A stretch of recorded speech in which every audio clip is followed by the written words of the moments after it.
میرے واجب الاحترام معزز حاضرین، اللہ تعالیٰ نے انبیاء علیہ الصلاۃ والسلام کو دنیا میں بھیجا اور ان کو معجزات بھی عطا فرمائے، جس کو قرآن کریم نے براہین کہا ہے۔ چونکہ معجزہ کا لفظ زیادہ استعمال ہوتا ہے اور عام فام ہے، اس لیے یہی لفظ استعمال کروں گا۔ ہر نبی کو اللہ تعالیٰ نے معجزات عطا فرمائے حق کے اظہار کے لیے، اور جن قوموں نے انبیاء علیہ الصلاۃ والسلام سے معجزات کا مطالبہ کیا،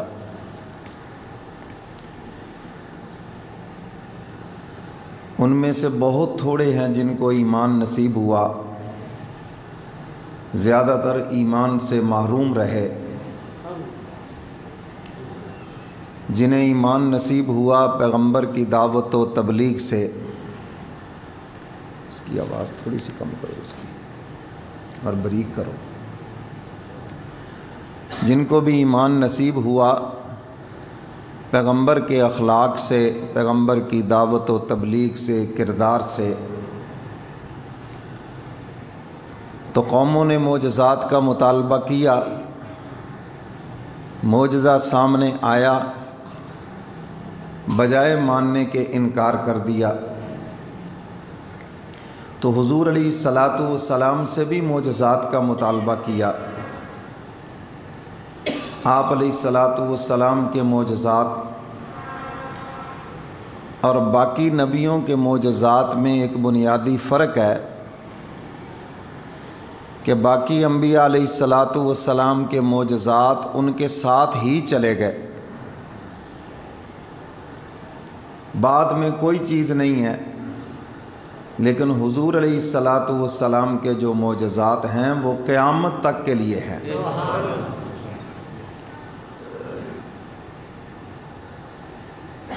اور اللہ تعالیٰ نے انبیاء علیہ الصلاۃ والسلام کو ایک دو معجزے دیے، مگر حضور علیہ الصلاۃ والسلام کو بے شمار معجزات دیے۔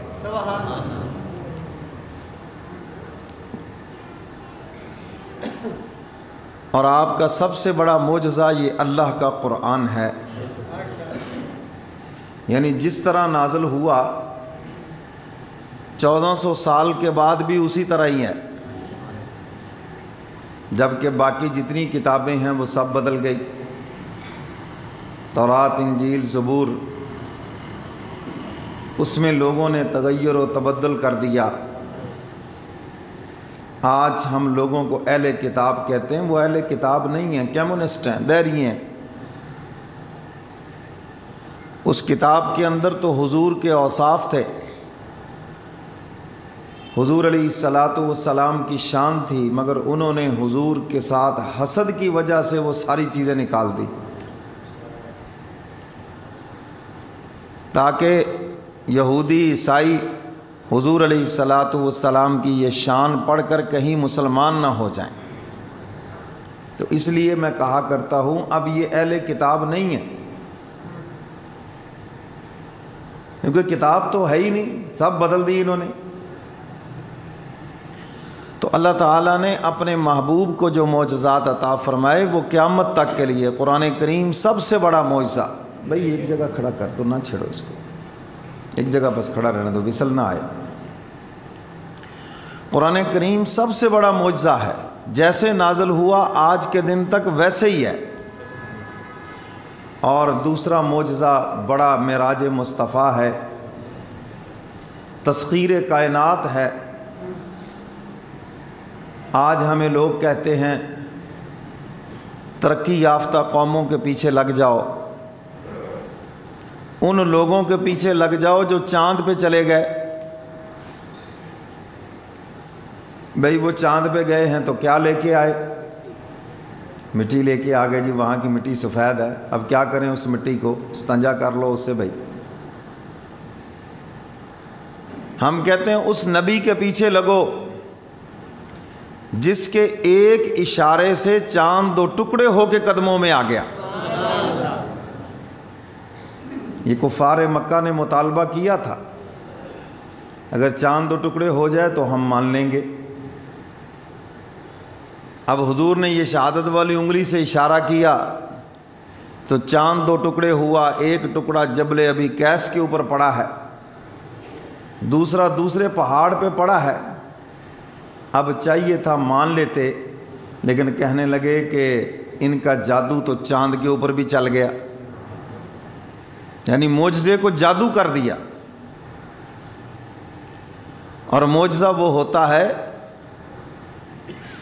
کہ اللہ اپنے نبی کے ہاتھ سے ایسا کام کرا دے انسان جس کی مثال لانے سے عاجز ہوں، وہ معجزہ ہے۔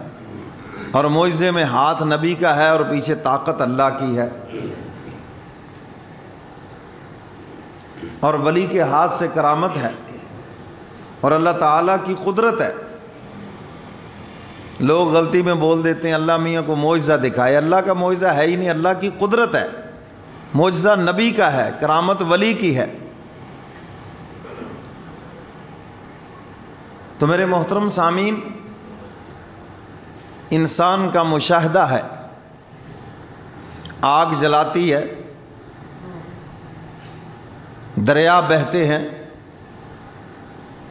اور درخت ساکن کھڑے ہیں، پہاڑ ایک جگہ پہ کھڑا ہے، سورج روشنی دیتا ہے۔ یہ ہمارے مشاہدات ہیں، روز دیکھتے ہیں یا نہیں دیکھتے؟ لیکن مسلمان ایمان والا اس سے اوپر ایک طاقت کو مانتا ہے،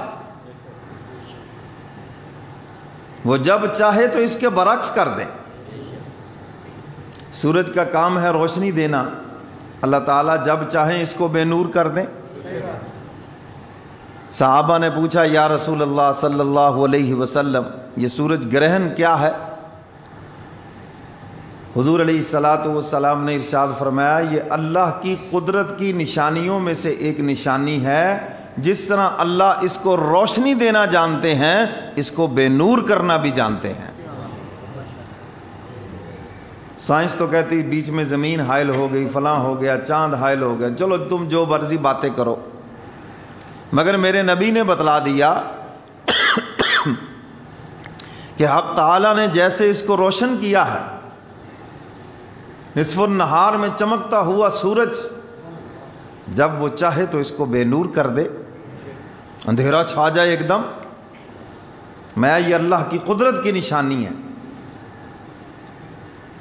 اور یار لوگوں نے ادھر ڈرا رکھا ہے حاملہ عورت باہر نہ آئے جی، فلاں نہ ہو فلاں نہ ہو، اپنا کام ڈال دیا بیچ میں، لوگوں کو اور پریشان کر دیا۔ یہ خدا کی قدرت کی نشانی ہے بھائی، اس میں کچھ ایسا نہیں ہے، سب توہمات ہیں یہ سارے۔ درخت ساکن ہے، ساری دنیا دیکھ رہی ہے، درخت اپنی جگہ پہ کھڑا ہے، لیکن حضور علیہ الصلاۃ والسلام جنگل میں تشریف لے گئے، پیشاب کے لیے، قضائے حاجت کے لیے ضرورت پڑی، حضور نے اشارہ فرمایا، درخت دوڑتا ہوا آیا اور آ کر حضور کو اپنی لپیٹ میں لے لیا، اوٹ میں لے لیا۔ پتھر کا کام ہے منجمد، پہاڑ کھڑا ہے اپنی جگہ پر، حضرت موسیٰ علیہ الصلاۃ والسلام کے کپڑے لے کے دوڑ گیا نہانے کے لیے، آپ نے کپڑے اتار کے رکھے، وہ بھاگ پڑا، یا حجر یا حجر، آواز لگا رہے، پیچھے سے روک رہے اس کو۔ یہ پتھر بولتا نہیں ہے، لیکن حضور علیہ الصلاۃ والسلام کے ساتھ بولا ہے، کلام کیا، اس نے کلمہ پڑھ کر سنایا۔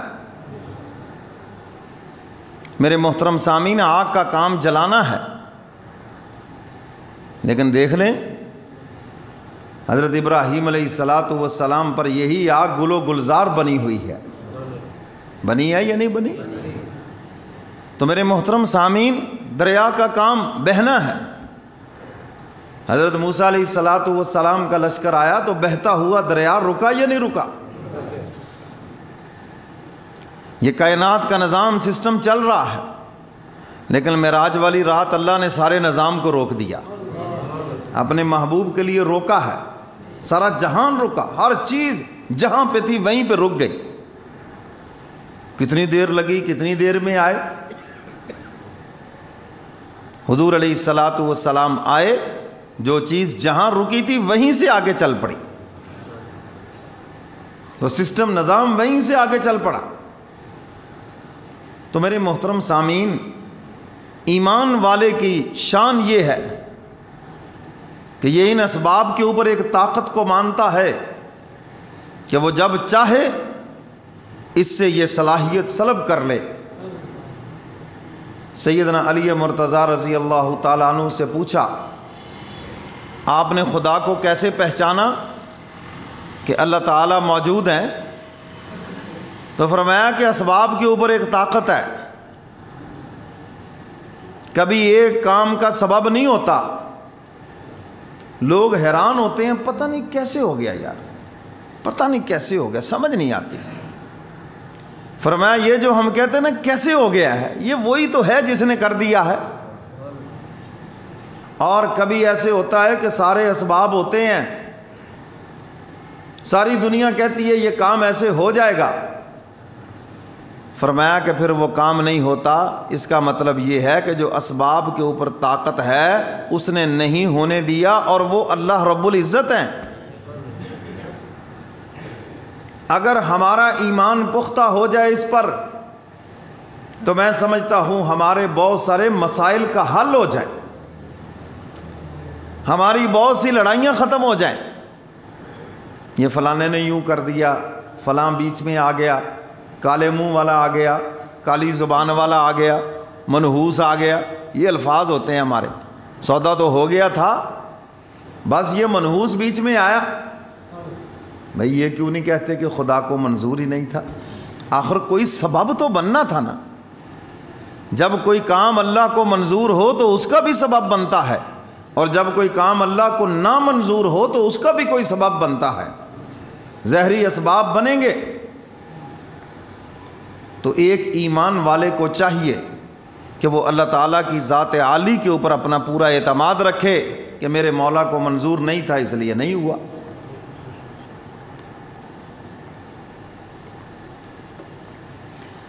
مگر ہمارے ہاں تو یہ ہوتا ہے، کالا جادو چل گیا جی، وار چل گیا جی. بڑا آسان کام ہے کہنا، وار چل گیا جی کسی کا.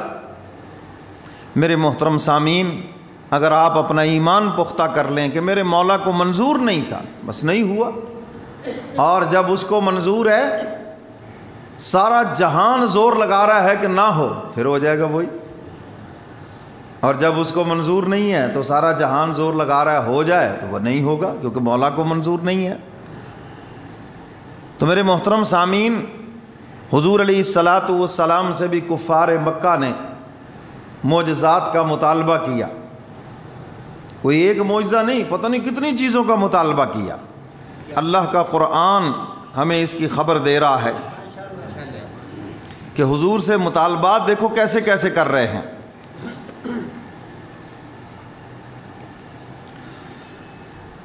فرمایا وَلَقَدْ صَرَّفْنَا لِلنَّاسِ فِي هَذَا الْقُرْآنِ مِنْ كُلِّ مَثَلٍ.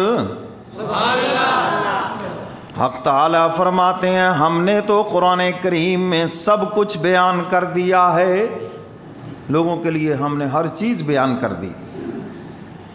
فَأَبَى أَكْثَرُ النَّاسِ إِلَّا كُفُورًا.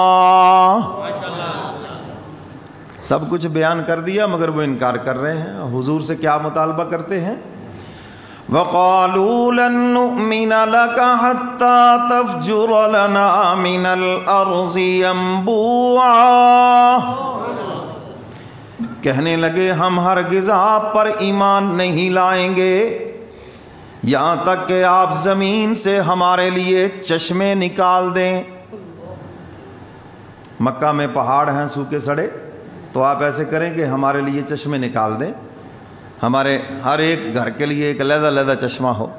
یہ حضور سے مطالبہ کر رہے ہیں، پھر ہم ایمان لے آئیں گے، اس کے بغیر ہم ایمان نہیں لائیں گے. کیوں جی؟ یہ کافر کہہ رہے ہیں.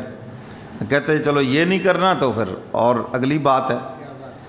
او تکون لک جنت من نخیل وعنب فتفجر الانہار خلالها تفجیرا. آپ ہمارے لیے انگوروں کے باغات، کھجوروں کے باغات اور بیچ میں سے نہری نظام چلا دیجئے. چلو چشمہ نہیں نکالنا تو پھر دوسرا کام کر دے، ایک کھجور کا باغ ہو، انگوروں کا باغ ہو اور نہری سسٹم بھی ہو جس سے وہ سیراب ہو رہے ہوں. آپ یہ کر دیں، چلو پھر ہم آپ پر ایمان لے آئیں گے. کیسے بےہودہ سوال کر رہے ہیں پیغمبر سے، ہیں جی، کیسی باتیں کر رہے ہیں. اور کہنے لگے اگر یہ نہیں تو پھر اگلا ہمارا مطالبہ ہے، او تسقط السماء كما زعمت علينا كسفا او تأتي بالله والملائكة قبيلا. یا پھر آسمان سے کوئی ٹکڑا توڑ کر دکھا دینا، کوئی ایک ٹکڑا ہمارے سامنے لے آئیں، یا پھر اللہ کو سامنے لے آئیں، ہم دیکھ لیں اور مان لیں. خدا کو لے آؤ سامنے جس کا تعارف کرا رہے ہو، ہم دیکھ لیں خدا کو اور پھر مان لیں. اگر دیکھ لیں تو پھر ایمان کیا ہوا؟ کیوں جی؟ ایمان کا تعلق تو ہے ہی غیب سے، یؤمنون بالغیب. جب دیکھ لیا تو پھر ایمان کیا ہوا؟ تو جی بات سمجھ آ رہی ہے کہ نہیں؟ ایمان تو سارا ہے ہی غیب کے اوپر، اور مشاہدہ تو وہاں میدان محشر میں ہوگا، وہ ملاقات تو وہاں پر ہوگی، دیدار تو وہاں ہوگا، یہاں دنیا میں تھوڑی ہے. یہاں پر تو ہم نے یقین کی آنکھ سے دیکھنا ہے، اور وہاں پر حقیقی آنکھ سے اللہ اپنا دیدار نصیب فرما دے. یقین ہوگا تو انہی کو ہی دیدار ہوگا. اب وہ کہہ رہے ہیں جی اللہ کو لے آؤ ہم دیکھ لیں پھر ایمان لے آئیں. چلو اللہ کو نہیں لانا، فرشتوں کو لے آؤ انہی کو دیکھ لیں. یعنی مطالبے دیکھو. والملائکۃ قبیلا، فرشتوں کو لے آئے. فرمایا او یکون لک بیت من زخرف او ترقى فی السماء ولن نؤمن لرقیک حتی تنزل علینا کتابا نقرأ قل سبحان ربی هل كنت الا بشرا رسولا. وصل کیوں آتی ہے؟ وصل آتی ہے بیچ میں کہیں کہیں نہ آئے. پھر وہ کہنے لگے اگر ایسا نہیں ہے تو پھر ایک اور کام کرو، اپنا گھر کوئی سونے چاندی کا بنا لو. سونے کا آپ کا گھر ہو، ایسا گھر بنا لو، یا پھر آپ ہماری آنکھوں کے سامنے آسمان کے اوپر چڑھ جائیں اور ہم دیکھ لیں، اور وہاں سے پھر کتاب لے کر آئیں اور پھر ہم اسے پڑھ لیں، پھر ایمان لے آئیں گے. یہ کون کہہ رہے ہیں؟ کون کہہ رہے ہیں؟ حتی تنزل علینا کتابا نقرأ، آپ وہاں سے کتاب لے کر آئیں اور ہم اس کو پڑھ لیں. حضور نے کیا جواب دیا؟ قل سبحان ربی، میرے محبوب فرما دیجئے پاک ہے وہ ذات، هل كنت الا بشرا رسولا، میں تو تمہاری طرح ایک بشر ہوں، رسول بنا کر بھیجا گیا ہوں. اور یہ تم کیسی باتیں کر رہے ہو؟ میں تمہاری طرح انسان ہوں، تمہاری طرح ہوں، اور تم کہتے ہو کہ جناب یہ کرو پھر وہ کرو.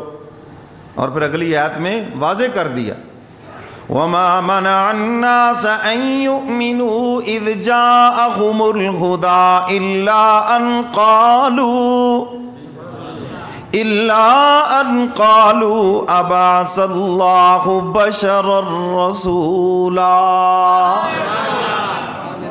کہنے لگے ہم اسی لیے تو ایمان نہیں لاتے کہ آپ بشر ہیں. اللہ تعالیٰ آسمان سے کوئی فرشتہ بھیجتے، کوئی نوری بھیجتے، ہم اس کو مان لیتے.